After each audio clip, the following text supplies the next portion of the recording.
ਵਾਹਿਗੁਰੂ ਜੀ ਕਾ ਖਾਲਸਾ ਵਾਹਿਗੁਰੂ ਜੀ ਕੀ ਫਤਿਹ। ਪਤਿਤ ਪਾਵਨ ਭਗਤ ਵਛਲ ਕਿਰਪਾ ਨਿਧਾਨ ਅਨਾਥ ਨਾਥ ਜਗਤ ਗੁਰੂ ਸ਼੍ਰੀ ਗੁਰੂ ਗ੍ਰੰਥ ਸਾਹਿਬ ਜੀ ਮਹਾਰਾਜ ਜੀ ਦੀ ਪਾਕ ਪਵਿੱਤਰ ਪਾਵਨ ਹਜ਼ੂਰੀ ਅੰਦਰ जुड़ बैठी गुरु की साजी और निवाजी हुई गुरु का खास रूप गुरु खालसा साध संगत सतगुरु नौवें पातशाह जगत गुरु श्री गुरु तेग बहादुर साहब जी महाराज जी दे परम पवित्र पावन इतिहासक स्थान ते नतमस्तक हो के हाजरियां भर के आप जी अपने जीवन दियां घड़ियां गुरु लेखे ला के सफलियां कर रहे हो। अज सतगुरां दे दर घर दे महान ब्रह्म ज्ञानी सेवक जिन्हां ने 125 साल की उम्र विचों तकरीबन 113 साल तो वध समा पूरी सवा सदी सतगुरु जी दे दर घर की सेवा निभाई, जिन्हां नूं बाल रूप विच बख्शिश करदिआं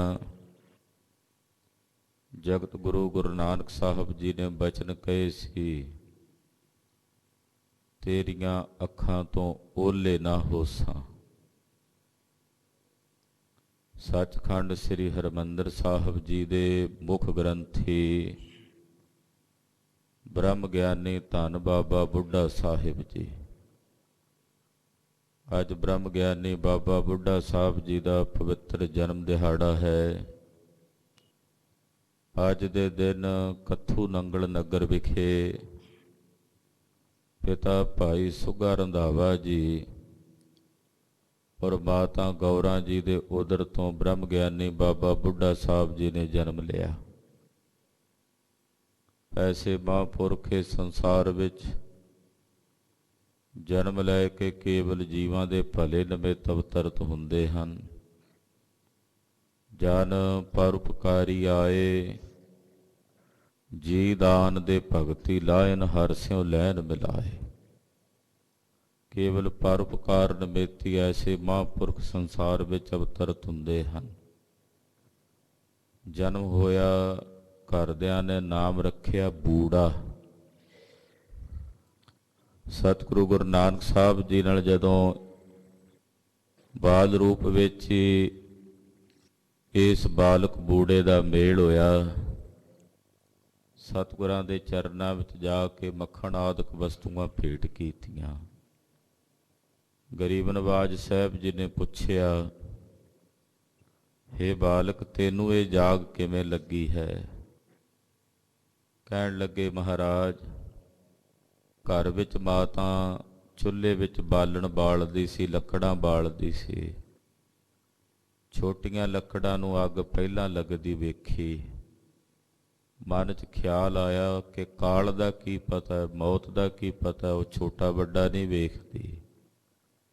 जे समा मिलिया तो परमेश्वर के भजन विच उहदी बंदगी विच अपना जीवन बसर करिए। सतगुरु गुरु नानक साहब बहुत प्रसन्न होए। बचन कीता, बालक तुमरी बैस दिसावत, बुढ़े सममुख वाक अलावत। उम्र तुहाडी बालकां वाली बच्चियां वाली है, पर गल्लां तुहाडियां बुढ़ियां वालियां हन। उस दिन तो बाद बूढ़े तो नाम बाबा बुढ़ा साहब जी पै गया। माता पिता पिछे भाल करते आए। बाबा बुढ़ा साहब जी दे शरीर दे अंग भी बुढ़ियां वांगू नज़र आउण लग पे। तिन्हां नूं कहण लगे, हुण इह साडे किस काम दा? गुरु नानक साहब ये हुण तुहाडा है, तुसीं इहनूं स्वीकार करो। तो गुरु घर विच रह के बाबा बुढ़ा साहब जी ने सतगुरां दी सेवा कमाई, टहल कमाई। पहले पातशाह ने जदों सचखंड गमन करना सी, श्री गुरु अंगद देव साहब जी नूं गुरियाई दित्ती। ਤਾਂ ਗੁਰਿਆਈ ਦਾ ਤਿਲਕ ਦੇਣ ਦਾ ਸਨਮਾਨ ਮਾਣ ਉਹ ਗੁਰੂ ਨਾਨਕ ਪਾਤਸ਼ਾਹ ਨੇ ਬ੍ਰਹਮ ਗਿਆਨੀ ਧੰਨ ਬਾਬਾ ਬੁੱਢਾ ਸਾਹਿਬ ਜੀ ਨੂੰ ਬਖਸ਼ਿਸ਼ ਕੀਤਾ। ਗੁਰੂ ਅੰਗਦ ਸਾਹਿਬ ਜੀ ਦੀ ਸੇਵਾ ਟਹਿਲ ਕਮਾਈ, ਲੰਮਾ ਸਮਾਂ ਸਤਿਗੁਰਾਂ ਦੀ ਸੇਵਾ ਵਿੱਚ ਬਾਬਾ ਜੀ ਰਹੇ। ਧੰਨ ਸ੍ਰੀ ਗੁਰੂ ਅਮਰਦਾਸ ਸਾਹਿਬ ਜੀ ਜਿਸ ਵੇਲੇ ਗੁਰਤਾ ਗੱਦੀ ਦੇ ਤਖਤ ਤੇ ਬੈਠੇ ਤਾਂ ਉਸ ਵਕਤ ਗੁਰਿਆਈ ਦਾ ਤਿਲਕ ਸਤਿਗੁਰੂ ਸ੍ਰੀ ਗੁਰੂ ਅਮਰਦਾਸ ਸਾਹਿਬ ਜੀ ਨੂੰ ਵੀ ਬਾਬਾ ਬੁੱਢਾ ਸਾਹਿਬ ਜੀ ਨੇ ਦਿੱਤਾ। 6 ਪਾਤਸ਼ਾਹੀਆਂ ਤੱਕ, 6ਵੇਂ ਗੁਰਦੇਵ ਤੱਕ 5 ਪਾਤਸ਼ਾਹੀਆਂ ਨੂੰ ਬਾਬਾ ਬੁੱਢਾ ਸਾਹਿਬ ਜੀ ਨੇ ਆਪਣੇ ਹੱਥੀਂ ਗੁਰਿਆਈ ਦਾ ਤਿਲਕ ਦਿੱਤਾ। ਬਹੁਤ ਲੰਬਾ ਸਮਾਂ ਗੁਰੂ ਘਰ ਦੀ ਸੇਵਾ ਵਿੱਚ ਤਤਪਰ ਰਹੇ। ਗੁਰੂ ਘਰ ਵਿੱਚ ਬਾਬਾ ਬੁੱਢਾ ਸਾਹਿਬ ਜੀ ਦਾ ਇਉਂ ਸਨਮਾਨ ਸੀ ਜਿਵੇਂ ਕਿਸੇ ਚੱਕਰਵਰਤੀ ਬਾਦਸ਼ਾਹ ਦੇ ਅੱਗੇ ਕੋਈ ਉਹਦਾ ਬਹੁਤ ਖਾਸ ਵਜ਼ੀਰ ਹੁੰਦਾ ਨਾ, ਚੱਕਰਵਰਤੀ ਬਾਦਸ਼ਾਹ ਹੋਵੇ ਤੇ ਉਹਦਾ ਕੋਈ ਖਾਸ ਵਜ਼ੀਰ ਹੋਵੇ, ਇੱਦਾਂ ਗੁਰੂ ਘਰ ਵਿੱਚ ਬਾਬਾ ਬੁੱਢਾ ਸਾਹਿਬ ਜੀ ਦਾ ਸਨਮਾਨ ਸੀ। ਮਹਾਰਾਜ 6ਵੇਂ ਪਾਤਸ਼ਾਹ ਦੇ 6 ਪਾਤਸ਼ਾਹੀਆਂ ਦੇ ਖਾਸ ਵਜ਼ੀਰ ਰਹੇ। ਔਰ ਮਹਾਂਕਵੀ ਕਵੀਰਾਜ ਭਾਈ ਸੰਤੋਖ ਸਿੰਘ ਜੀ ਨੇ ਬਾਬਾ ਜੀ ਦੇ ਬਾਬਤਿਓਂ ਬਚਨ ਲਿਖੇ ਨੇ। ਉਹ ਕਹਿੰਦੇ ਗੁਰਸਿੱਖੀ ਕੀ ਅਬਦ ਆਧਾਰਾ। ਪਾਣੀ ਨਦੀਆਂ ਵਿੱਚ, ਦਰਿਆਵਾਂ ਵਿੱਚ, ਸਰੋਵਰਾਂ ਵਿੱਚ, ਤਲਾਬਾਂ ਵਿੱਚ, ਛੱਪੜਾਂ 'ਚ ਬਹੁਤ ਹੈ, ਪਰ ਜਿਹੜੀ ਪਾਣੀ ਦੀ ਹੱਦ ਹੈ ਉਹ ਸਮੁੰਦਰ ਹੈ। ਜਿੰਨਾ ਪਾਣੀ ਸਮੁੰਦਰ ਵਿੱਚ ਹੈ ਨਾ, ਉਨਾ ਪਾਣੀ ਕਿਸੇ ਨਦੀ, ਕਿਸੇ ਨਾਲੇ, ਕਿਸੇ ਨਹਿਰ ਵਿੱਚ ਨਹੀਂ। ਪਾਣੀ ਦੀ ਹੱਦ ਸਮੁੰਦਰ ਹੈ। ਇਸੇ ਤਰ੍ਹਾਂ ਜਿਵੇਂ ਰੌਸ਼ਨੀ ਦੀ, ਪ੍ਰਕਾਸ਼ ਦੀ ਹੱਦ ਸੂਰਜ ਹੈ। ਪ੍ਰਕਾਸ਼ ਤਾਂ ਲਾਈਟਾਂ ਵੀ ਕਰਦੀਆਂ ਨੇ, ਬਿਜਲੀ ਦੇ ਬਲਬ ਵੀ ਜਗਦੇ ਨੇ, ਦੀਵੇ ਵੀ ਜਗਦੇ ਨੇ, ਪਰ ਜਦੋਂ ਰੌਸ਼ਨੀ ਦੀ ਹੱਦ ਦੀ ਗੱਲ ਕਰੀਏ ਤਾਂ ਫਿਰ ਸੂਰਜ ਤੋਂ ਵੱਧ ਰੌਸ਼ਨੀ ਕਿਸੇ 'ਚ ਨਹੀਂ। ਪਹਾੜ ਬੜੇ ਬੜੇ ਉੱਚੇ ਨੇ, ਪਰ ਜਦੋਂ ਸਭ ਤੋਂ ਪਹਾੜਾਂ ਦੀ ਹੱਦ ਕਹਿਣਾ ਹੋਵੇ ਵੀ ਜਿਸ ਤੋਂ ਵੱਡਾ ਪਹਾੜ ਕੋਈ ਨਹੀਂ, ਤਾਂ ਫਿਰ ਉਹ ਸੁਮੇਰ ਪਰਬਤ ਹੈ। ਇਸੇ ਤਰ੍ਹਾਂ ਗੁਰੂ ਘਰ ਵਿੱਚ ਗੁਰਸਿੱਖ ਬੜੇ ਬੜੇ ਹੋਏ, ਪਰ ਜਦੋਂ ਗੁਰਸਿੱਖਾਂ ਦੀ ਗੁਰਸਿੱਖੀ ਦੀ ਹੱਦ ਕਿਹਾ ਜਾਵੇ ਕਿ ਜਿਨ੍ਹਾਂ ਤੋਂ ਪਰੇ ਕੋਈ ਸਿੱਖ ਨਜ਼ਰ ਨਹੀਂ ਆਉਂਦਾ, ਤਾਂ ਉਹ ਬ੍ਰਹਮ ਗਿਆਨੀ ਧੰਨ ਬਾਬਾ ਬੁੱਢਾ ਸਾਹਿਬ ਜੀ ਹਨ। ਐਸੇ ਮਹਾਂਪੁਰਖ ਜਦੋਂ 5ਵੇਂ ਪਾਤਸ਼ਾਹ ਗੁਰੂ ਅਰਜਨ ਦੇਵ ਸਾਹਿਬ ਜੀ ਨੇ ਸ੍ਰੀ ਗੁਰੂ ਗ੍ਰੰਥ ਸਾਹਿਬ ਜੀ ਦੇ ਪਾਵਨ ਸਰੂਪ ਦਾ ਸੰਪਾਦਨ ਕੀਤਾ, ਤਾਂ ਪਹਿਲੇ ਮੁੱਖ ਗ੍ਰੰਥੀ ਬ੍ਰਹਮ ਗਿਆਨੀ ਬਾਬਾ ਬੁੱਢਾ ਸਾਹਿਬ ਜੀ ਨੂੰ ਨਿਯੁਕਤ ਕੀਤਾ। ਮਾਣ ਇੰਨਾ ਬਖਸ਼ਿਆ ਕਿ ਜੇ 5ਵੇਂ ਪਾਤਸ਼ਾਹ ਦੇ ਮਹਿਲਾਂ ਨੇ ਵੀ ਸਤਿਗੁਰਾਂ ਕੋਲੋਂ ਪੁੱਤਰ ਦੀ ਮੰਗ ਕੀਤੀ ਤਾਂ ਬਚਨ ਕੀਤਾ ਕਿ ਬਾਬਾ ਬੁੱਢਾ ਸਾਹਿਬ ਜੀ ਦੇ ਪਾਸ ਜਾ ਕੇ ਬੇਨਤੀ ਕਰੋ।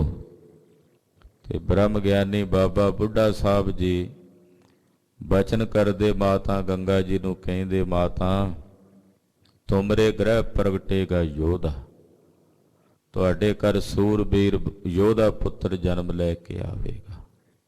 ਸੋ ਐਸੇ ਮਹਾਂਪੁਰਖ ਬਾਬਾ ਬੁੱਢਾ ਸਾਹਿਬ ਜਿਨ੍ਹਾਂ ਨੇ ਸਾਰੀ ਜ਼ਿੰਦਗੀ ਗੁਰੂ ਘਰ ਦੀ ਸੇਵਾ ਟਹਿਲ ਕੀਤੀ। ਜੇ ਗੁਰੂ ਅਮਰਦਾਸ ਸਾਹਿਬ ਤੀਸਰੇ ਪਾਤਸ਼ਾਹ ਜੀ ਮਹਾਰਾਜ ਗੋਇੰਦਵਾਲ ਸਾਹਿਬ ਨਗਰ ਛੱਡ ਕੇ ਗਏ, ਜਦੋਂ ਬਾਬਾ ਦਾਤੂ ਜੀ ਨੇ ਲੱਤ ਮਾਰੀ ਤਾਂ ਸਤਿਗੁਰਾਂ ਦੀ ਜਦੋਂ ਭਾਲ ਕੀਤੀ ਤੇ ਬਾਬਾ ਬੁੱਢਾ ਸਾਹਿਬ ਜੀ ਨਾਲ ਆਏ। ਦਰਵਾਜ਼ੇ ਤੇ ਲਿਖਿਆ ਸੀ ਗੁਰੂ ਅਮਰਦਾਸ ਸਾਹਿਬ ਨੇ, ਜਿਹੜਾ ਸਾਨੂੰ ਪ੍ਰਗਟ ਕਰੇਗਾ ਉਹ ਸਾਡਾ ਸਿੱਖ ਨਹੀਂ, ਅਸੀਂ ਉਹਦੇ ਗੁਰੂ ਨਹੀਂ। ਦੋਹਾਂ ਜਹਾਨਾਂ 'ਚ ਅਸੀਂ ਉਹਦਾ ਮੂੰਹ ਕਾਲਾ ਕਰਾਂਗੇ। ਦਰਵਾਜ਼ੇ ਤੇ ਪੰਕਤੀਆਂ ਵੇਖ ਕੇ ਸਿੱਖ ਪਰੇਸ਼ਾਨ ਹੋ ਗਏ, ਕਿਵੇਂ ਖੋਲੀਏ ਦਰਵਾਜ਼ਾ, ਬੜੇ ਕਰੜੇ ਬਚਨ ਹਨ। ਬਾਬਾ ਬੁੱਢਾ ਸਾਹਿਬ ਜੀ ਨੂੰ ਬੇਨਤੀ ਕੀਤੀ, ਮਹਾਰਾਜ ਤੁਸੀਂ ਕੋਈ ਜੁਗਤੀ ਦੱਸੋ, ਬ੍ਰਹਮ ਗਿਆਨੀ ਕੀ ਗਤ ਬ੍ਰਹਮ ਗਿਆਨੀ ਜਾਣੈ। ਬਾਬਾ ਜੀ ਗੁਰੂ ਅਮਰਦਾਸ ਸਾਹਿਬ ਦੇ ਨਾ ਬਚਨਾਂ ਦੀ ਖੇਡ ਨੂੰ ਤੁਸੀਂ ਜਾਣਦੇ ਹੋ। ਬਾਬਾ ਜੀ ਕਹਿਣ ਲੱਗੇ ਦਰਵਾਜ਼ਾ ਖੋਲ੍ਹਣ ਤੋਂ ਮਨਾ ਕੀਤਾ, ਆਪਾਂ ਖੋਲ੍ਹਦੇ ਨਹੀਂ ਦਰਵਾਜ਼ਾ। ਪਿਛਲੇ ਪਾਸਿਓਂ ਸੱਬਲ ਲੈ ਕੇ ਸੰਨ ਲਾਈ, ਸੰਨ ਦੇ ਵਿੱਚੋਂ ਪ੍ਰਵੇਸ਼ ਕਰਕੇ ਮਹਾਰਾਜ ਜੀ ਦੇ ਦਰਸ਼ਨ ਕੀਤੇ। ਬਾਬਾ ਜੀ ਨੇ ਆਖਿਆ ਮਹਾਰਾਜ ਸੰਗਤ ਨੂੰ ਦਰਸ਼ਨ ਦਿਓ। ਤਾਂ ਤੀਸਰੇ ਪਾਤਸ਼ਾਹ ਕਹਿਣ ਲੱਗੇ ਤੁਸੀਂ ਸਾਡਾ ਬਚਨ ਨਹੀਂ ਪਾਲਿਆ। ਕਹਿਣ ਲੱਗੇ ਜੀ ਆਪ ਜੀ ਦੇ ਬਚਨ ਦੀ ਉਲੰਘਣਾ ਕਰਨ ਦਾ ਮੇਰੇ 'ਚ ਤਾਣ ਨਹੀਂ, ਤਾਕਤ ਨਹੀਂ, ਮੈਂ ਦਰਵਾਜ਼ਾ ਨਹੀਂ ਖੋਲ੍ਹਿਆ ਮਹਾਰਾਜ। ਆ ਵੇਖੋ ਪਿਛਲੇ ਪਾਸਿਓਂ ਸੰਨ ਲਾ ਕੇ ਆਇਆ ਹਾਂ। ਮਹਾਰਾਜ ਜੀ ਨੇ ਮੁਸਕਰਾ ਕੇ ਬਚਨ ਕਹੇ, ਬਾਬਾ ਜੀ ਇਹ ਸੰਨ ਨਹੀਂ ਲਾਈ ਤੁਸੀਂ, ਇਹ ਮੁਕਤੀ ਦਾ ਦਰਵਾਜ਼ਾ ਬਣਾ ਦਿੱਤਾ ਹੈ। ਜਿਹੜਾ ਇਸ ਸੰਨ ਚੋਂ ਭਾਵਨਾ ਕਰਕੇ ਨਿਕਲੇਗਾ ਉਹ ਜਨਮ ਮਰਨ ਦੇ ਚੱਕਰਾਂ ਤੋਂ ਮੁਕਤ ਹੋ ਜਾਵੇਗਾ। ਬਾਬਾ ਬੁੱਢਾ ਸਾਹਿਬ ਜੀ ਨੇ ਐਸੀ ਭਾਰੀ ਸੇਵਾ ਗੁਰੂ ਘਰ ਦੀ ਕਮਾਈ, ਔਰ ਅੰਤ ਨੂੰ ਰਮਦਾਸ ਵਿਖੇ ਸਤਿਗੁਰੂ 6ਵੇਂ ਪਾਤਸ਼ਾਹ ਜੀ ਦੇ ਦਰਸ਼ਨ ਕਰਦਿਆਂ ਆਪਣੀ ਜੋਤ ਸਤਿਗੁਰਾਂ ਦੇ ਚਰਨਾਂ ਵਿੱਚ ਮਿਲਾ ਕੇ ਅਭੇਦ ਕੀਤੀ। ਐਸੇ ਮਹਾਨ ਬ੍ਰਹਮ ਗਿਆਨੀ ਧੰਨ ਬਾਬਾ ਬੁੱਢਾ ਸਾਹਿਬ ਜੀ ਦਾ ਅੱਜ ਜਨਮ ਦਿਹਾੜਾ ਹੈ। ਬਾਬਾ ਬੁੱਢਾ ਸਾਹਿਬ ਜੀ ਦਾ ਹੀ ਨਹੀਂ ਹੈ ਜਨਮ ਦਿਹਾੜਾ, ਇਉਂ ਕਹਿ ਲਓ ਕਿ ਜਿੰਨੇ ਵੀ ਗੁਰੂ ਘਰ ਦੇ ਇਸ ਵੇਲੇ ਗ੍ਰੰਥੀ ਹਨ, ਪਾਠੀ ਹਨ, ਮਹਾਰਾਜ ਜੀ ਦੇ ਗੁਰਬਾਣੀ ਦੇ ਪਾਠ ਕਰਨ ਵਾਲੇ ਹਨ, ਅੱਜ ਦੇ ਦਿਨ ਉਹਨਾਂ ਸਾਰੇ ਗ੍ਰੰਥੀ ਸਿੰਘਾਂ ਦਾ ਹੀ ਜਨਮ ਹੈ। ਕਿਉਂਕਿ ਬਾਬਾ ਬੁੱਢਾ ਸਾਹਿਬ ਜੀ ਤੋਂ ਹੀ ਇਹ ਗ੍ਰੰਥੀ ਪਰੰਪਰਾ, ਗ੍ਰੰਥੀ ਸਿੰਘਾਂ ਦੀ ਮਰਿਆਦਾ ਚੱਲੀ ਹੈ। ਐਸੇ ਮਹਾਂਪੁਰਖ ਬਾਬਾ ਬੁੱਢਾ ਸਾਹਿਬ ਜੀ ਦੇ ਪਵਿੱਤਰ ਪਾਵਨ ਜਨਮ ਦਿਹਾੜੇ ਦੀਆਂ ਸਮੂਹ ਗੁਰੂ ਕੀਆਂ ਸਾਜੀਆਂ ਨਵਾਜੀਆਂ ਸੰਗਤਾਂ ਨੂੰ ਲੱਖ ਲੱਖ ਵਧਾਈਆਂ ਹੋਵਣ। ਗੁਰੂ ਅੱਗੇ ਅਰਦਾਸ ਕਰੀਏ ਕਿ ਐਸੇ ਪੂਰਨ ਬ੍ਰਹਮ ਗਿਆਨੀ ਮਹਾਂਪੁਰਖ ਬਾਬਾ ਬੁੱਢਾ ਸਾਹਿਬ ਜੀ ਜੈਸੇ ਸਤਿਪੁਰਸ਼ਾਂ ਦੇ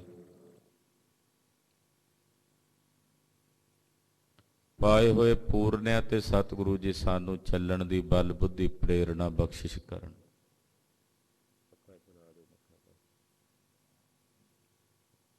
ਜਿੱਥੇ ਅੱਜ ਬਾਬਾ ਬੁੱਢਾ ਸਾਹਿਬ ਜੀ ਦਾ ਪਵਿੱਤਰ ਜਨਮ ਦਿਹਾੜਾ ਹੈ, ਉੱਥੇ ਅੱਜ ਨਾਲ ਖਾਲਸੇ ਪੰਥ ਦੇ ਮਹਾਨ ਜਰਨੈਲ ਸ਼੍ਰੀ ਅਕਾਲ ਤਖਤ ਸਾਹਿਬ ਜੀ ਦੇ ਚੌਥੇ ਜਥੇਦਾਰ ਔਰ ਸ਼੍ਰੋਮਣੀ ਪੰਥ ਅਕਾਲੀ ਬੁੱਢੇ ਦਲ ਦੇ ਚੌਥੇ ਜਥੇਦਾਰ ਸੁਲਤਾਨ-ਏ-ਉਲ ਕੌਮ ਸਿੰਘ ਸਾਹਿਬ ਜਥੇਦਾਰ ਬਾਬਾ ਜੱਸਾ ਸਿੰਘ ਜੀ ਆਹਲੂਵਾਲੀਆ, ਅੱਜ ਤਿੰਨਾਂ ਦਾ ਪਵਿੱਤਰ ਸੱਚਖੰਡ ਜਾਣ ਦਾ ਦਿਨ ਹੈ। ਸੁਲਤਾਨ-ਏ-ਉਲ ਕੌਮ ਬਾਬਾ ਜੱਸਾ ਸਿੰਘ ਜੀ ਆਲੂ ਨਗਰ ਵਿਖੇ ਜਨਮ ਲੈ ਕੇ ਆਏ। ਬਚਪਨ 'ਚ ਪਿਤਾ ਜੀ ਚਲਾਣਾ ਕਰ ਗਏ। ਬਾਬਾ ਜੱਸਾ ਸਿੰਘ ਜੀ ਦੀ ਪਰਵਰਿਸ਼ ਦਿੱਲੀ ਦੀ ਧਰਤੀ ਤੇ ਜਗਤ ਮਾਤਾ ਮਾਤਾ ਸੁੰਦਰੀ ਜੀ ਦੀ ਅਗਵਾਈ ਵਿੱਚ ਹੋਈ। ਬਾਲ ਰੂਪ 'ਚ ਮਾਤਾ ਸੁੰਦਰੀ ਜੀ ਕੋਲ ਰਹੇ। ਜਦੋਂ ਥੋੜ੍ਹੇ ਜਿਹੇ ਉਡਾਰੂ ਹੋਏ ਤਾਂ ਮਾਤਾ ਸੁੰਦਰੀ ਜੀ ਨੇ ਬਾਬਾ ਜੱਸਾ ਸਿੰਘ ਜੀ ਨੂੰ ਜਥੇਦਾਰ ਨਵਾਬ ਕਪੂਰ ਸਿੰਘ ਜੀ, ਜੋ ਤੀਸਰੇ ਜਥੇਦਾਰ ਸਨ ਪੰਥ ਅਕਾਲੀ ਬੁੱਢੇ ਦਲ ਦੇ ਔਰ ਅਕਾਲ ਤਖਤ ਸਾਹਿਬ ਦੇ, ਉਹਨਾਂ ਕੋਲ ਭੇਜ ਦਿੱਤਾ। ਨਾਲ ਹੁਕਮਨਾਮਾ ਭੇਜਿਆ ਕਿ ਨਵਾਬ ਸਾਹਿਬ, ਇਹ ਜੱਸਾ ਸਿੰਘ ਤੁਹਾਡਾ ਪੁੱਤਰ ਹੈ, ਇਹਨੂੰ ਆਪਣੇ ਧਰਮ ਦਾ ਪੁੱਤਰ ਜਾਣ ਕੇ ਆਪ ਜੀ ਇਹਦੀ ਪਰਵਰਿਸ਼ ਕਰੋ। ਤੋ ਨਵਾਬ ਕਪੂਰ ਸਿੰਘ ਜੀ ਨੇ ਬਾਬਾ ਜੱਸਾ ਸਿੰਘ ਜੀ ਨੂੰ ਆਪਣੀ ਸ਼ਰਨ 'ਚ ਰੱਖ ਕੇ ਗੁਰਮਤਿ ਦੀ ਵਿੱਦਿਆ ਦ੍ਰਿੜ ਕਰਾਈ। ਸ਼ਸਤਰ ਵਿੱਦਿਆ, ਘੋੜ ਸਵਾਰੀ, ਨੇਜੇਬਾਜੀ, ਪਲੱਥੇਬਾਜੀ ਦੀ ਵਿੱਦਿਆ ਸਿਖਾਈ। ਕਹਿੰਦੇ ਛੋਟੀ ਉਮਰ ਵਿੱਚ ਹੀ ਬਾਬਾ ਜੱਸਾ ਸਿੰਘ ਜੀ ਨੂੰ ਘੋੜਿਆਂ ਦੀ ਜਥੇਦਾਰੀ ਦਿੱਤੀ। ਦਲਾਂ ਪੰਥਾਂ ਵਿੱਚ ਹੁਣ ਵੀ ਘੋੜਿਆਂ ਦਾ ਜਥੇਦਾਰ ਵੱਖਰਾ ਹੁੰਦਾ ਤੇ ਵੱਡਾ ਜਥੇਦਾਰ ਵੱਖਰਾ ਹੁੰਦਾ। ਘੋੜਿਆਂ ਦੀ ਜਥੇਦਾਰੀ ਦਿੱਤੀ ਵੀ ਤੁਸੀਂ ਦਾਣਾ ਵੰਡਣਾ ਘੋੜਿਆਂ ਦਾ। ਤੋ ਬਾਬਾ ਜੱਸਾ ਸਿੰਘ ਜੀ ਨੇ ਦਾਣਾ ਵੰਡਣ ਦੀ ਸੇਵਾ ਸੰਭਾਲੀ। ਦਿੱਲੀ ਰਹਿਣ ਕਰਕੇ ਨਾ ਬਾਬਾ ਜੀ ਦੀ ਬੋਲੀ ਤੇ ਉੱਥੋਂ ਦੀ ਹਿੰਦੀ ਭਾਸ਼ਾ ਦਾ ਥੋੜ੍ਹਾ ਜਿਹਾ ਅਸਰ ਸੀ। ਕੁਝ ਲਫ਼ਜ਼ ਹਿੰਦੀ ਦੇ ਵਿੱਚ ਬੋਲ ਜਾਇਆ ਕਰਦੇ ਸਨ ਤੇ ਸਿੰਘਾਂ ਨੇ ਬਾਬਾ ਜੱਸਾ ਸਿੰਘ ਜੀ ਦਾ ਨਾਮ ਰੱਖ ਦਿੱਤਾ ਹਮਕੀ ਤੁਮਕੀ। ਉਹਨਾਂ ਕਹਿਣਾ ਹਾਂ ਵੀ ਹਮ ਕੀ ਤੁਮ ਕੀ। ਹੁਣ ਉਮਰ ਛੋਟੀ ਸੀ, ਬਾਬਾ ਜੱਸਾ ਸਿੰਘ ਨੇ ਚਿੜ ਜਾਣਾ, ਕਿਸੇ ਨੇ ਆ ਕੇ ਕੰਨ ਮਰੋੜ ਜਾਣਾ, ਕਿਸੇ ਨੇ ਬਾਂਹ ਫੜ ਕੇ ਮਰੋੜ ਜਾਣੀ। ਇੱਦਾਂ ਹਾਸ ਰਸ ਵਿੱਚ ਜਿਵੇਂ ਬੱਚਿਆਂ ਨਾਲ ਕਰਦੇ ਐ। ਤੋ ਇੱਕ ਦਿਨ ਰੋਂਦੇ ਰੋਂਦੇ ਬਾਬਾ ਜੱਸਾ ਸਿੰਘ ਜੀ ਨਵਾਬ ਕਪੂਰ ਸਿੰਘ ਜੀ ਦੇ ਪਾਸ ਆ ਕੇ ਕਹਿਣ ਲੱਗੇ, ਪਿਤਾ ਜੀ, ਕਿਉਂਕਿ ਉਹਨਾਂ ਨੂੰ ਪਿਤਾ ਜੀ ਕਹਿ ਕੇ ਸੰਬੋਧਨ ਕਰਦੇ, ਪਿਤਾ ਜੀ ਹਮ ਤੇ ਦਾਨਾ ਬੰਟਤ ਨਾਹੀ। ਮੇਰੇ ਕੋਲੋਂ ਇਹ ਦਾਣਾ ਵੰਡਣ ਦੀ ਸੇਵਾ ਨਹੀਂ ਹੁੰਦੀ, ਕਿਉਂਕਿ ਸਿੰਘ ਮੈਨੂੰ ਹਮਕੀ ਤੁਮਕੀ ਕਹਿੰਦੇ ਐ, ਚੜਾਉਂਦੇ ਐ। ਨਵਾਬ ਕਪੂਰ ਸਿੰਘ ਜੀ ਬੜੇ ਪ੍ਰੇਮ 'ਚ ਭਿੱਜ ਕੇ ਕਹਿਣ ਲੱਗੇ, ਪੁੱਤਰ ਜੱਸਾ ਸਿੰਘ, ਇਹ ਗੁਰੂ ਕਾ ਖਾਲਸਾ ਪੰਥ ਹੈ, ਬੜਾ ਦਿਆਲੂ ਹੈ। ਮਹਾਰਾਜ ਇਸ ਪੰਥ ਵਿੱਚ ਵਸਦੇ ਨੇ ਕਲਗੀਧਰ ਜੀ। ਖਾਲਸਾ ਮੇਰੋ ਰੂਪ ਹੈ ਖਾਸ, ਖਾਲਸੇ ਮੈਂ ਹੋ ਕਰੋ ਨਿਵਾਸ। ਇਹ ਬਚਨ ਖਾਲਸੇ ਬਾਬਤ ਗੁਰੂ ਕਲਗੀਧਰ ਨੇ ਕਹੇ ਨੇ। ਇਹ ਗੁਰੂ ਕਾ ਪੰਥ ਹੈ, ਖਾਲਸਾ ਬੜੀਆਂ ਬਖਸ਼ਿਸ਼ਾਂ ਕਰਦਾ ਹੈ। ਮੈਂ ਇਹਨਾਂ ਦੇ ਘੋੜਿਆਂ ਦੀ ਲਿੱਦ ਚੁੱਕਦਾ ਸੀ, ਇਹਨਾਂ ਮੈਨੂੰ ਨਵਾਬੀ ਬਖਸ਼ ਦਿੱਤੀ ਹੈ। ਤੂੰ ਤਾਂ ਘੋੜਿਆਂ ਨੂੰ ਦਾਣਾ ਵੰਡਦਾ, ਤੇਰੇ ਤੇ ਖੁਸ਼ ਹੋ ਕੇ ਗੁਰੂ ਖਾਲਸਾ ਪੰਥ ਤੈਨੂੰ ਪਾਤਸ਼ਾਹੀਆਂ ਬਖਸ਼ੇਗਾ। ਸਮਾਂ ਬੀਤਿਆ, ਜਦੋਂ ਲਾਹੌਰ ਤੇ ਕਾਬਜ ਹੋਏ, ਲਾਹੌਰ ਦੇ ਤਖਤ ਤੇ ਬਿਠਾ ਕੇ ਬਾਬਾ ਜੱਸਾ ਸਿੰਘ ਜੀ ਨੂੰ ਪਾਤਸ਼ਾਹ ਦਾ ਖਿਤਾਬ ਦਿੱਤਾ। ਜਦੋਂ ਦਿੱਲੀ ਦੇ ਉੱਤੇ ਰਾਜ ਕੀਤਾ ਖਾਲਸੇ ਨੇ, ਦਿੱਲੀ ਦੇ ਤਖਤ ਤੇ ਬਿਠਾ ਕੇ ਸੁਲਤਾਨ-ਏ-ਉਲ ਕੌਮ ਦਾ ਖਿਤਾਬ ਦੇ ਕੇ ਗੁਰੂ ਖਾਲਸੇ ਪੰਥ ਨੇ ਬਾਬਾ ਜੱਸਾ ਸਿੰਘ ਜੀ ਆਹਲੂਵਾਲੀਆ ਜੀ ਨੂੰ ਇਹ ਵੱਡਾ ਭਾਰੀ ਸਨਮਾਨ ਤੇ ਸਤਿਕਾਰ ਬਖਸ਼ਿਸ਼ ਕੀਤਾ। ਸਾਰੀ ਜ਼ਿੰਦਗੀ ਬਾਬਾ ਜੱਸਾ ਸਿੰਘ ਜੀ ਨੇ ਬੜੇ ਜੰਗ ਯੁੱਧ ਲੜੇ। ਅਹਿਮਦ ਸ਼ਾਹ ਅਬਦਾਲੀ ਨਾਲ ਬਹੁਤ ਥਾਵਾਂ ਤੇ ਟਾਕਰਾ ਹੋਇਆ। ਗੁਰੂ ਹਰਗੋਬਿੰਦ ਸਾਹਿਬ 6ਵੇਂ ਪਾਤਸ਼ਾਹ ਨੂੰ ਬੰਦੀ ਛੋੜ ਕਹਿੰਦੇ। ਆਪ ਜੀ ਨੂੰ ਪਤਾ ਹੋਵੇ ਕਿ ਬਾਬਾ ਜੱਸਾ ਸਿੰਘ ਜੀ ਆਹਲੂਵਾਲੀਆ ਜੀ ਨੂੰ ਵੀ ਬੰਦੀ ਛੋੜ ਕਰਕੇ ਸੰਬੋਧਨ ਕੀਤਾ ਜਾਂਦਾ। ਕਿਉਂ? ਕਿਉਂਕਿ ਜਦੋਂ ਨਾਦਰ ਤੇ ਅਬਦਾਲੀ 30-30 ਹਜ਼ਾਰ ਲੜਕੀਆਂ ਲੜਕੇ ਹਿੰਦੁਸਤਾਨ ਦੇ ਬੰਨ ਕੇ ਗੁਲਾਮ ਬਣਾ ਕੇ ਲੈ ਕੇ ਜਾਂਦੇ ਸਨ, ਤਾਂ ਉਸ ਵੇਲੇ ਬਾਬਾ ਜੱਸਾ ਸਿੰਘ ਜੀ ਨੇ ਉਹਨਾਂ ਧੀਆਂ ਭੈਣਾਂ ਨੂੰ ਛੁਡਾ ਕੇ ਉਹਨਾਂ ਦੇ ਘਰੋਂ ਘਰੀ ਪਹੁੰਚਦਾ ਕੀਤਾ, ਬੰਦੀ ਤੋਂ ਮੁਕਤ ਕਰਾਇਆ। ਤੇ ਬਾਬਾ ਜੱਸਾ ਸਿੰਘ ਜੀ ਨੂੰ ਵੀ ਉਸ ਵੇਲੇ ਉਹਨਾਂ ਸਮਸਤ ਲੜਕੀਆਂ ਨੇ ਬੰਦੀ ਛੋੜ ਸ਼ਬਦ ਦੇ ਨਾਲ ਸੰਬੋਧਨ ਕੀਤਾ। ਇਹੋ ਜਿਹਾ ਵੱਡਾ ਮਾਣ ਗੁਰੂ ਖਾਲਸੇ ਪੰਥ, ਜੇ ਵੱਡਾ ਘੱਲੂਘਾਰਾ ਹੋਇਆ ਆ ਮਲੇਰ ਕੋਟਲੇ ਦੇ ਇਲਾਕੇ 'ਚ ਕੋਪਰਹੀੜ ਦੇ ਮੈਦਾਨ 'ਚ। ਉਦੋਂ ਸਾਰੀਆਂ ਮਿਸਲਾਂ ਇੱਥੇ ਹਾਜ਼ਰ ਸਨ। ਸ਼ੁਕਰ ਚੱਕੀਆਂ ਦੇ ਜਥੇਦਾਰ ਬਾਬਾ ਚੜ੍ਹਤ ਸਿੰਘ ਜੀ, ਰਾਮਗੜ੍ਹੀਆਂ ਦੀ ਮਿਸਲ ਦੇ ਜਥੇਦਾਰ ਬਾਬਾ ਜੱਸਾ ਸਿੰਘ ਜੀ, ਇਸੇ ਤਰ੍ਹਾਂ ਬੜੇ ਬੜੇ ਜਰਨੈਲ, ਸਿਰਲੱਥ ਯੋਧੇ ਇਹਦੇ 'ਚ ਹਾਜ਼ਰ। ਬਾਬਾ ਜੱਸਾ ਸਿੰਘ ਜੀ ਆਹਲੂਵਾਲੀਆ ਕਹਿੰਦੇ ਉਸ ਵੇਲੇ ਨਾ ਬਾਬਾ ਜੀ ਦਾ ਜਿਹੜਾ ਘੋੜਾ ਸੀ ਬਾਬਾ ਜੱਸਾ ਸਿੰਘ ਜੀ ਦਾ, ਉਹ ਹੰਬ ਗਿਆ ਲੜਦਿਆਂ ਲੜਦਿਆਂ, ਤੁਰੇ ਨਾ। ਬਾਬਾ ਜੱਸਾ ਸਿੰਘ ਜੀ ਆਹਲੂਵਾਲੀਆ ਜੀ ਦਾ ਇੱਕ ਗੜਵਈ ਸੀ, ਨਾਲ ਸੇਵਾਦਾਰ ਸੀ, ਉਹਦਾ ਨਾਮ ਸੀ ਭਾਈ ਗੁਰਮੁਖ ਸਿੰਘ। ਉਹਦੇ ਹੱਥ ਵਿੱਚ ਚਾਬਕ ਸੀ ਤੇ ਉਹਨੇ ਜ਼ੋਰ ਨਾਲ ਬਾਬਾ ਜੀ ਦੇ ਘੋੜੇ ਤੇ ਚਾਬਕ ਦਾ ਵਾਰ ਕੀਤਾ। ਜਦੋਂ ਚਾਬਕ ਦਾ ਵਾਰ ਕੀਤਾ, ਘੋੜਾ ਤਰਵਕ ਕੇ ਤੁਰਨ ਲੱਗਾ ਤੇ ਬਾਬਾ ਜੱਸਾ ਸਿੰਘ ਜੀ ਨੇ ਆਖਿਆ, ਉਹ ਗੁਰਮੁਖ ਸਿਆਂ, ਆਹ ਕੀ ਕੀਤਾ ਤੂੰ? ਸਾਡੇ ਜਾਨ ਭਾਈ ਨੂੰ ਚਾਬਕ ਕਿਉਂ ਮਾਰੀ ਹੈ? ਤੂੰ ਘੋੜੇ ਨੂੰ ਚਾਬਕ ਮਾਰੀ, ਘੋੜਾ ਦੌੜੇਗਾ ਰਣ ਭੂਮੀ ਚੋਂ, ਮੇਰੇ ਤੇ ਕਲੰਕ ਲੱਗੇਗਾ ਵੀ ਪੰਥ ਦਾ ਐਡਾ ਵੱਡਾ ਜਰਨੈਲ ਜਥੇਦਾਰ ਉਹ ਘੋੜੇ ਨੂੰ ਚਾਬਕਾਂ ਮਰਾ ਕੇ ਜੰਗ ਦੇ ਮੈਦਾਨ ਚੋਂ ਭਗੌੜਾ ਹੋ ਕੇ ਭੱਜ ਗਿਆ। ਕੱਲ ਨੂੰ ਪੰਥ ਵਿੱਚ ਜਦੋਂ ਜਾ ਕੇ ਬੈਠਾਂਗਾ, ਕੀ ਮੂੰਹ ਲੈ ਕੇ ਬੈਠਾਂਗਾ? ਤੂੰ ਮੇਰੇ ਤੇ ਕਲੰਕ ਲਾਉਣਾ, ਖਬਰਦਾਰ ਜੇ ਘੋੜੇ ਨੂੰ ਚਾਬਕ ਮਾਰੀ। ਭਾਈ ਗੁਰਮੁਖ ਸਿੰਘ ਜੀ ਕਹਿੰਦੇ, ਮਹਾਰਾਜ ਦੁਸ਼ਮਣ ਆਉਂਦਾ ਪਿੱਛੇ ਘੋੜਾ ਨਹੀਂ ਤੁਰਦਾ। ਕਹਿੰਦੇ ਲੜਾਂਗੇ ਫਿਰ। ਗੁਰਮੁਖ ਸਿੰਘ ਨੇ ਆਪਣਾ ਘੋੜਾ ਬਾਬਾ ਜੱਸਾ ਸਿੰਘ ਜੀ ਨੂੰ ਦਿੱਤਾ, ਉਹਦੇ ਤੇ ਸਵਾਰ ਹੋ ਕੇ ਲੜੇ। 22 ਫੱਟ ਤਲਵਾਰਾਂ ਦੇ, ਸ਼ਸਤਰਾਂ ਅਸਤਰਾਂ ਦੇ ਬਾਬਾ ਜੱਸਾ ਸਿੰਘ ਜੀ ਆਹਲੂਵਾਲੀਆ ਜੀ ਦੇ ਸਰੀਰ ਤੇ ਲੱਗੇ। 22 ਫੱਟ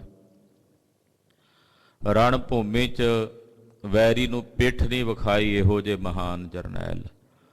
ਆਪ ਜੀ ਸੱਚਖੰਡ ਸ੍ਰੀ ਹਰਿਮੰਦਰ ਸਾਹਿਬ ਦੇ ਅਜੋਕੇ ਸਰੂਪ ਦੇ ਹੁਣ ਦਰਸ਼ਨ ਕਰਦੇ ਹੋ ਨਾ। ਇਹ ਪਾਵਨ ਦਰਬਾਰ ਦੀ ਸੇਵਾ ਜਿਹੜੀ ਆ ਉਹ ਬਾਬਾ ਜੱਸਾ ਸਿੰਘ ਜੀ ਆਹਲੂਵਾਲੀਆ ਸਾਹਿਬ ਨੇ ਕਰਵਾਈ ਸੀ। ਜਿਹੜਾ ਹੁਣ ਤੁਸੀਂ ਆਪਾਂ ਸਾਰੇ ਦਰਬਾਰ ਸਾਹਿਬ ਦੇ ਦਰਸ਼ਨ ਕਰਦੇ, ਸੋਨੇ ਦੀ ਸੇਵਾ ਮਹਾਰਾਜਾ ਰਣਜੀਤ ਸਿੰਘ ਦੇ ਸਮੇਂ ਹੋਈ। ਜੋ ਇਮਾਰਤ ਬਣੀ ਹੈ, ਦਰਬਾਰ ਬਣਿਆ ਹੈ, ਉਹ ਦਰਬਾਰ ਬਾਬਾ ਜੱਸਾ ਸਿੰਘ ਜੀ ਆਹਲੂਵਾਲੀਆ ਦੇ ਸਮੇਂ, ਕਿਉਂਕਿ ਅਬਦਾਲੀ ਕੁੱਪੇ ਬਰੂਦ ਦੇ ਭਰ ਕੇ ਦਰਬਾਰ ਸਾਹਿਬ ਢਾਹ ਗਿਆ ਸੀ। ਦੁਬਾਰਾ ਇਨ ਬਿਨ ਉਸੇ ਨਕਸ਼ੇ ਵਾਲਾ ਦਰਬਾਰ ਸਾਹਿਬ ਜਿਵੇਂ ਗੁਰੂ ਅਰਜਨ ਸਾਹਿਬ ਨੇ ਬਣਵਾਇਆ ਸੀ, ਉਹ ਇਨ ਬਿਨ ਉਸੇ ਸਰੂਪ ਦਾ ਫਿਰ ਬਾਬਾ ਜੱਸਾ ਸਿੰਘ ਜੀ ਔਰ ਸਮੁੱਚੇ ਖਾਲਸੇ ਪੰਥ ਨੇ ਇਸ ਪਾਵਨ ਦਰਬਾਰ ਦੀ ਸੇਵਾ ਨਿਭਾਈ। ਔਰ ਅੱਜ ਦੇ ਦਿਨ ਹੀ ਸ੍ਰੀ ਅੰਮ੍ਰਿਤਸਰ ਸਾਹਿਬ ਦੀ ਧਰਤੀ ਤੇ ਜਥੇਦਾਰ ਬਾਬਾ ਜੱਸਾ ਸਿੰਘ ਜੀ ਆਹਲੂਵਾਲੀਆ ਜੀ ਨੇ ਸੱਚਖੰਡ ਗਮਨ ਕੀਤਾ, ਜਿਨ੍ਹਾਂ ਦੇ ਸਰੀਰ ਦਾ ਪਾਵਨ ਅੰਗੀਠਾ ਬਾਬਾ ਟਲ ਰਾਏ ਜੀ ਦੀ ਜਿੱਥੇ ਸਮਾਧੀ ਹੈ, ਗੁਰੂ ਘਰ ਹੈ, ਬਿਲਕੁਲ ਪਿਛਲੇ ਪਾਸੇ ਤੁਸੀਂ ਜਦੋਂ ਜਾਓਗੇ ਤਾਂ ਰਿਆਸਤ ਕਪੂਰਥਲਾ ਦੇ ਬਾਨੀ ਬਾਬਾ ਜੱਸਾ ਸਿੰਘ ਜੀ ਆਹਲੂਵਾਲੀਆ ਜੀ ਉਸ ਸਮਾਧੀ ਵਿੱਚ ਬਿਰਾਜਮਾਨ ਹਨ। ਉੱਥੇ ਉਹਨਾਂ ਦਾ ਸਮਾਧਾ ਹੈ। ਕਪੂਰਥਲਾ ਰਿਆਸਤ ਜਿਹੜੀ ਆ ਉਹ ਬਾਬਾ ਜੱਸਾ ਸਿੰਘ ਜੀ ਨੇ ਬੰਨੀ। ਵੇਖੋ ਕਿੰਨਾ ਸਤਿਕਾਰ ਰੱਖਿਆ। ਆਪਣੇ ਨਾਂ ਤੇ ਨਹੀਂ ਰਾਜਧਾਨੀ ਬਣਾਈ, ਆਪਣੇ ਬਜ਼ੁਰਗ ਜਿਨ੍ਹਾਂ ਨੇ ਉਹਨਾਂ ਨੂੰ ਬਾਲ ਰੂਪ ਵਿੱਚ ਪਾਲਿਆ, ਜਥੇਦਾਰ ਨਵਾਬ ਕਪੂਰ ਸਿੰਘ ਜੀ ਦੇ ਨਾਂ ਤੇ ਉਹਨਾਂ ਕਪੂਰਥਲਾ ਰਿਆਸਤ ਕਾਇਮ ਕੀਤੀ। ਐਸੇ ਮਹਾਨ ਜਰਨੈਲ ਸੁਲਤਾਨ-ਏ-ਉਲ ਕੌਮ ਜਥੇਦਾਰ ਬਾਬਾ ਜੱਸਾ ਸਿੰਘ ਜੀ ਆਹਲੂਵਾਲੀਆ ਪੰਥ ਪਾਤਸ਼ਾਹ ਜੀ, ਤਿਨਾਂ ਦੇ ਪਾਵਨ ਜੋ ਸੱਚਖੰਡ ਜਾਣ ਦਿਵਸ ਤੇ ਤਿਨਾਂ ਦੇ ਚਰਨਾਂ ਤੇ ਨਮਸਕਾਰ ਹੈ। ਆਓ ਅੰਮ੍ਰਿਤ ਵੇਲੇ ਜੋ ਪਾਵਨ ਪਵਿੱਤਰ ਸ਼੍ਰੀ ਮੁਖਵਾਕ ਦੀ ਦਾਤ ਸਤਿਗੁਰਾਂ ਨੇ ਬਖਸ਼ਿਸ਼ ਕੀਤੀ ਹੈ, ਮਨ ਬਿਰਤੀਆਂ ਇਕਾਗਰ ਕਰਕੇ ਸਤਿਗੁਰੂ ਜੀ ਦਾ ਪਵਿੱਤਰ ਪਾਵਨ ਇਤਿਹਾਸ ਸਰਵਣ ਕਰੀਏ, ਗੁਰਬਾਣੀ ਦੀ ਕਥਾ ਸਰਵਣ ਕਰੀਏ, ਗੁਰੂ ਚਰਨਾਂ ਵਿੱਚ ਆਪਣੀਆਂ ਹਾਜ਼ਰੀਆਂ ਲਵਾਉਂਦਿਆਂ ਰਸਨਾ ਪਵਿੱਤਰ ਕਰਦਿਆਂ ਆਖੋ ਜੀ ਸਤਿਨਾਮ ਸ਼੍ਰੀ ਵਾਹਿਗੁਰੂ ਸਾਹਿਬ ਜੀ। ਸਤਿਨਾਮ ਸ਼੍ਰੀ ਵਾਹਿਗੁਰੂ ਸਾਹਿਬ ਜੀ। ਟੋਡੀ ਮਹੱਲਾ ਪੰਜਵਾ। ਰਸਨਾ ਗੁਣ ਗੋਪਾਲ ਨਿਦ ਗਾਇਣ। ਟੋਡੀ ਰਾਗ ਹੈ। ਪੰਚਮ ਪਾਤਸ਼ਾਹ ਧੰਨ ਗੁਰੂ ਅਰਜਨ ਦੇਵ ਸਾਹਿਬ ਜੀ ਦਾ ਉਚਾਰਨ ਕੀਤਾ ਗਿਆ ਪਾਵਨ ਪਵਿੱਤਰ ਸ਼੍ਰੀ ਮੁਖਵਾਕ ਸ਼ਬਦ ਹੈ। ਰਸਨਾ ਗੁਣ ਗੋਪਾਲ ਨਿਦ ਗਾਇਣ। ਹੇ ਭਾਈ, ਆਪਣੀ ਰਸਨਾ ਨਾਲ ਉਸ ਗੋਪਾਲ ਵਾਹਿਗੁਰੂ ਪਾਰ ਬ੍ਰਹਮ ਪਰਮੇਸ਼ਰ ਜੋ ਸਾਰੀਆਂ ਨਿਧੀਆਂ ਦਾ ਖਜ਼ਾਨਾ ਹੈ, ਉਹਦੇ ਗੁਣ ਗਾਇਨ ਕਰੋ। ਇਹ ਰਸਨਾ ਮਿਲੀ ਪਰਮੇਸ਼ਰ ਦੇ ਗੁਣ ਗਾਇਨ ਕਰਨ ਲਈ ਹੈ, ਉਹਦਾ ਨਾਮ ਜਪਣ ਲਈ ਹੈ। ਰਸਨਾ ਜਪੈ ਨਾ ਨਾਮ ਤਿਲ ਤਿਲ ਕਰ ਕੱਟੀਐ। ਜਿਹੜੀ ਰਸਨਾ ਪਰਮੇਸ਼ਰ ਦਾ ਨਾਮ ਨਹੀਂ ਜਪਦੀ, ਮਹਾਰਾਜ ਜੀ ਕਹਿੰਦੇ ਉਸ ਰਸਨਾ ਨੂੰ ਤਿਲ ਤਿਲ ਕਰਕੇ ਕੱਟ ਦਿਓ, ਕੋਈ ਮਤਲਬ ਨਹੀਂ ਉਸ ਰਸਨਾ ਦਾ। ਇਹ ਰਸਨਾ ਮਿਲੀ ਪਰਮੇਸ਼ਰ ਦਾ ਭਜਨ ਕਰਨ ਵਾਸਤੇ ਹੈ। ਰਸਨਾ ਜਪਤੀ ਤੂੰ ਹੀ ਤੂੰ ਹੀ। ਇਸ ਰਸਨਾ ਨਾਲ ਉਸੇ ਦਾ ਹੀ ਜਾਪ ਜਪਣਾ ਹੈ, ਉਸੇ ਦਾ ਧਿਆਨ ਇਸ ਰਸਨਾ ਦੇ ਨਾਲ ਧਾਰਨ ਕਰਨਾ। ਰਸਨਾ ਨਾਲ ਜਦੋਂ ਜਪਣਾ ਸੁਰਤ ਵਿੱਚ, ਫਿਰ ਉਹਦਾ ਧਿਆਨ ਸਾਡੇ ਹਿਰਦੇ ਵਿੱਚ ਵਸਣਾ ਹੈ। ਤੋ ਰਸਨਾ ਬੜੀ ਵੱਡੀ ਦਾਤ ਹੈ ਅਕਾਲ ਪੁਰਖ ਦੀ, ਪਰਮੇਸ਼ਰ ਦੀ। ਇਹ ਸਾਡੀ ਰਸਨਾ ਗਿਆਨ ਇੰਦਰਾ ਵੀ ਹੈ, ਕਰਮ ਇੰਦਰਾ ਵੀ ਹੈ। ਜਿਹੜੇ 5 ਗਿਆਨ ਇੰਦਰੇ 5 ਕਰਮ ਇੰਦਰੇ ਨੇ ਨਾ, ਉਹਨਾਂ 'ਚ ਸਾਡੀ ਜਿਹੜੀ ਰਸਨਾ ਹੈ ਇੱਕੋ ਹੈ। ਇਹ ਕਰਮ ਇੰਦਰਾ ਵੀ ਹੈ, ਗਿਆਨ ਇੰਦਰਾ ਵੀ ਹੈ। ਕਰਮ ਇੰਦਰਾ ਇਹਦੇ ਨਾਲ ਅਸੀਂ ਬੋਲਦੇ ਹਾਂ, ਇਹਦਾ ਕਰਮ ਹੈ। ਗਿਆਨ ਇੰਦਰੀ ਹੈ ਕਿਉਂਕਿ ਇਹਦੇ ਨਾਲ ਪਤਾ ਲੱਗਦਾ ਵੀ ਇਹ ਕੌੜਾ ਹੈ, ਕਸੈਲਾ ਹੈ, ਮਿੱਠਾ ਹੈ, ਸਲੂਣਾ ਹੈ। ਇਹ ਵੀ ਰਸਨਾ ਨਾਲ ਹੀ ਗਿਆਨ ਹੁੰਦਾ ਹੈ। ਇਸ ਕਰਕੇ ਕਰਮ ਇੰਦਰਾ ਤੇ ਗਿਆਨ ਇੰਦਰਾ ਦੋਵੇਂ ਨੇ। ਤੋ ਇਹਦੇ ਨਾਲ ਪਰਮੇਸ਼ਰ ਦਾ ਭਜਨ ਕਰਨਾ, ਰਸਨਾ ਨਾਲ ਭਜਨ ਕਰਨਾ, ਇਹ ਕਰਮ ਇੰਦਰੇ ਦਾ ਕੰਮ ਹੈ। ਭਜਨ ਕਰਦਿਆਂ ਵਾਹਿਗੁਰੂ ਵਾਹਿਗੁਰੂ ਕਹਿੰਦਿਆਂ ਉਹਦਾ ਰਸ ਲੈਣਾ, ਇਹ ਫਿਰ ਗਿਆਨ ਇੰਦਰਾ ਵੀ ਹੈ ਨਾ। ਤੋ ਰਸ ਦਾ ਪਤਾ ਲੱਗਦਾ ਵੀ ਇਹ ਖੱਟਾ ਮਿੱਠਾ, ਉਹ ਵੀ ਇਹਦੇ ਨਾਲ ਪਤਾ ਲੱਗਦਾ। ਤੇ ਰਸਨਾ ਨਾਲ ਜਦੋਂ ਜਪਣਾ, ਇਹ ਕਰਮ ਹੈ। ਜਪ ਜਪ ਕੇ ਉਸ ਰਸਨਾ ਦੇ ਨਾਲ ਫਿਰ ਉਸ ਨਾਮ ਦਾ ਰਸ ਲੈਣਾ, ਉਹ ਫਿਰ ਗਿਆਨ ਇੰਦਰੇ ਦਾ ਕੰਮ ਹੈ। ਇਸ ਕਰਕੇ ਰਸਨਾ ਨਾਲ ਜਪਦਿਆਂ ਜਪਦਿਆਂ ਰਸ ਆਉਂਦਾ ਹੈ ਗੁਰਮੁਖਾਂ ਨੂੰ। ਉਹ ਰਸਨਾ ਹੈ ਹੀ ਰਸ ਦਾ ਵਾਚਕ, ਇਹ ਬਣੀ ਵੀ ਰਸ ਤੋਂ ਹੀ ਹੈ। ਤੋ ਰਸਨਾ ਦੇ ਨਾਲ ਵਾਹਿਗੁਰੂ ਪਰਮੇਸ਼ਰ ਦੇ ਗੁਣ ਗਾਇਨ ਕਰਨੇ ਹਨ। ਸ਼ਾਂਤ ਸਹਿਜ ਰਹਸ ਮਨ ਉਪਜਿਓ, ਸਗਲੇ ਦੁਖ ਪਲਾਇਣ। ਜਦੋਂ ਰਸਨਾ ਨਾਲ ਉਸ ਵਾਹਿਗੁਰੂ ਪਰਮੇਸ਼ਰ ਦੇ ਗੁਣ ਗਾਓਗੇ ਤਾਂ ਤੁਹਾਡੇ ਹਿਰਦੇ 'ਚ ਸ਼ਾਂਤੀ ਪੈਦਾ ਹੋਵੇਗੀ, ਹਿਰਦਾ ਸ਼ਾਂਤ ਹੋਵੇਗਾ, ਸਹਿਜ ਟਿਕਾ ਮਿਲੇਗਾ ਮਨ ਨੂੰ। ਰਹੱਸ ਮਨ ਉਪਜਿਓ, ਜਿਹੜੇ ਰਹੱਸ ਨੇ, ਭੇਦ ਨੇ, ਉਹ ਖੁੱਲ੍ਹ ਕੇ ਪ੍ਰਗਟ ਹੋ ਜਾਣਗੇ। ਜਿੰਨੇ ਰਹੱਸ ਨੇ ਸਾਡੇ ਅੰਦਰ ਦੇ, ਉਹ ਸਾਰੇ ਪ੍ਰਗਟ ਹੋ ਜਾਣਗੇ। ਬੜਾ ਵੱਡਾ ਰਹੱਸ ਵਾਹਿਗੁਰੂ ਨੇ ਸਾਡੀ ਇਸ ਕਾਇਆ 'ਚ ਰੱਖਿਆ। ਉਹਨੇ ਆਪਣਾ ਆਪ ਇਹਦੇ ਵਿੱਚ ਪਾ ਕੇ ਤੇ ਬਿਲਕੁਲ ਹੀ ਗੁਪਤ ਕਰ ਦਿੱਤਾ। ਕਿੱਡਾ ਵੱਡਾ ਰਹੱਸ ਹੈ ਕਿ ਆਪਣਾ ਆਪ ਇਸ ਕਾਇਆ 'ਚ ਪਾ ਕੇ ਬਿਲਕੁਲ ਗੁਪਤ ਕਰ ਛੱਡਿਆ ਆਪਣੇ ਆਪ ਨੂੰ। ਕਹਿੰਦੇ ਜਿਵੇਂ ਜਿਵੇਂ ਰਸਨਾ ਤੋਂ ਗੁਣ ਗਾਓਗੇ, ਉਹ ਰਹੱਸ ਪ੍ਰਗਟ ਹੋਵੇਗਾ। ਯਾਨੀ ਕਿ ਆਪਣੇ ਨਿਜ ਸਰੂਪ ਨੂੰ ਤੁਸੀਂ ਜਾਣੋਗੇ ਕਿ ਸਾਡਾ ਸਰੂਪ ਕੀ ਹੈ। ਪਰਮਾਤਮਾ ਦੇ ਸਰੂਪ ਦਾ ਬੋਧ ਹੋਵੇਗਾ। ਜਦੋਂ ਉਹ ਰਹੱਸ ਉਪਜੇਗਾ, ਫਿਰ ਸਗਲੇ ਦੁੱਖ ਪਲਾਇਣ, ਜਿੰਨੇ ਦੁੱਖ ਨੇ ਉਹ ਸਾਰੇ ਦੁੱਖ ਪਲਾਇਣ ਹੋ ਜਾਣਗੇ, ਸਾਰੇ ਦੁੱਖ ਭੱਜ ਜਾਣਗੇ। ਰਹਾਉ ਜੋ ਮੰਗਹਿ ਸੋਈ ਸੋਈ ਪਾਵਹਿ, ਸੇਵ ਹਰ ਕੇ ਚਰਨ ਰਸਾਇਣ। ਇਹ ਭਾਈ ਉਸ ਵਾਹਿਗੁਰੂ ਕੋਲੋਂ, ਉਸ ਪਰਮੇਸ਼ਰ ਕੋਲੋਂ ਜੋ ਮੰਗੀਏ, ਸੋਈ ਸੋਈ ਭਾਵ ਹੈ, ਉਹੀ ਕੁਝ ਪ੍ਰਾਪਤ ਹੁੰਦਾ। ਜੋ ਜੋ ਮੰਗਾਂਗੇ ਉਸ ਵਾਹਿਗੁਰੂ ਦੇ ਚਰਨਾਂ 'ਚੋਂ ਮਿਲੇਗਾ। ਇਸ ਕਰਕੇ ਹੇ ਭਾਈ, ਉਸ ਹਰੀ ਵਾਹਿਗੁਰੂ ਪਰਮੇਸ਼ਰ ਦੇ ਜਿਹੜੇ ਚਰਨ ਨੇ ਨਾ, ਉਹ ਰਸਾਇਣ ਕਹੀਏ ਰਸਾਂ ਦਾ ਘਰ ਨੇ। ਜਿਵੇਂ ਪੁਰਾਣੇ ਸਮਿਆਂ 'ਚ ਨਾ ਰਸਾਇਣ ਬਣਾਏ ਜਾਂਦੇ ਸੀ, ਪਾਰਾ ਮਾਰ ਕੇ ਨਾ ਉਹਦਾ ਰਸਾਇਣ ਬਣਾਇਆ ਜਾਂਦਾ ਸੀ। ਕਈ ਰਸਾਇਣ ਇਹੋ ਜਿਹੇ ਬਣਾਏ ਜਾਂਦੇ ਸੀ ਜਿਹਦੇ ਨਾਲ ਸੋਨਾ ਬਣਾਇਆ ਜਾਂਦਾ ਸੀ। ਤੋ ਅਕਾਲ ਪੁਰਖ ਜੀ ਦੇ ਜਿਹੜੇ ਚਰਨ ਨੇ, ਉਹ ਸਾਡੇ ਲਈ ਰਸਾਇਣ ਹਨ। ਇਸ ਕਰਕੇ ਹੇ ਭਾਈ, ਉਸ ਹਰੀ ਦੇ ਜਿਹੜੇ ਰਸਾਇਣ ਰੂਪ ਚਰਨ ਨੇ, ਉਹਨਾਂ ਦੀ ਸੇਵਾ ਕਰੋ, ਉਹਨਾਂ ਦੀ ਆਰਾਧਨਾ ਕਰੋ। ਜਨਮ ਮਰਨ ਦੋਹੂ ਤੇ ਛੂਟੈ, ਭਵ ਜਲ ਜਗਤ ਤਰਾਇਣ। ਜਦੋਂ ਵਾਹਿਗੁਰੂ ਜੀ ਦੇ ਰਸਾਇਣ ਰੂਪ ਚਰਨਾਂ ਦੀ ਸੇਵਾ ਕਰੋਗੇ, ਆਰਾਧਨਾ ਕਰੋਗੇ, ਤਾਂ ਫਿਰ ਜਨਮ ਤੇ ਮਰਨ ਦੋਹਾਂ ਤੋਂ ਛੁੱਟ ਜਾਓਗੇ। ਜਨਮ ਮਰਨ ਦੋਹੂ ਤੇ ਛੂਟੈ, ਜਨਮ ਮਰਨ ਦੋਨਾਂ ਤੋਂ ਰਹਿਤ ਹੋ ਜਾਓਗੇ। ਭਵ ਜਲ ਜਗਤ ਤਰਾਇਣ, ਭਵ ਜਲ ਜਗਤ ਤਰਾਇਣ। ਭਵ ਜਲ ਜਗਤ ਤਰਾਇਣ, ਭਵ ਜਲ ਜਗਤ ਤਰਾਇਣ। ਭਵ ਜਲ ਜਗਤ ਤਰਾਇਣ, ਭਵ ਜਲ ਜਗਤ ਤਰਾਇਣ। ਭਵ ਜਲ ਜਗਤ ਤਰਾਇਣ, ਭਵ ਜਲ ਜਗਤ ਤਰਾਇਣ। ਫਿਰ ਇਸ ਭਵ ਜਲ ਤੋਂ, ਇਸ ਜਗਤ ਤੋਂ ਸਾਹਿਬ ਜੀ ਤਾਰ ਦੇਣਗੇ, ਜਦੋਂ ਉਸ ਵਾਹਿਗੁਰੂ ਪਰਮੇਸ਼ਰ ਦੇ ਚਰਨਾਂ ਦੀ ਆਰਾਧਨਾ ਕਰਾਂਗੇ। ਖੋਜਤ ਖੋਜਤ ਤਤ ਵਿਚਾਰਿਓ, ਦਾਸ ਗੋਵਿੰਦ ਪਰਾਇਣ। ਖੋਜਦਿਆਂ ਖੋਜਦਿਆਂ ਅਸੀਂ ਇਸ ਤੱਤ ਦੀ ਵਿਚਾਰ ਕੀਤੀ ਹੈ ਕਿ ਉਸ ਗੋਬਿੰਦ ਦੇ ਪਰਮੇਸ਼ਰ ਦੇ ਪਰਾਇਣ ਅਧੀਨ ਹੋ ਕੇ ਉਹਦੀ ਬੰਦਗੀ ਕਰੋ। ਇਹੀ ਤੱਤ ਹੈ।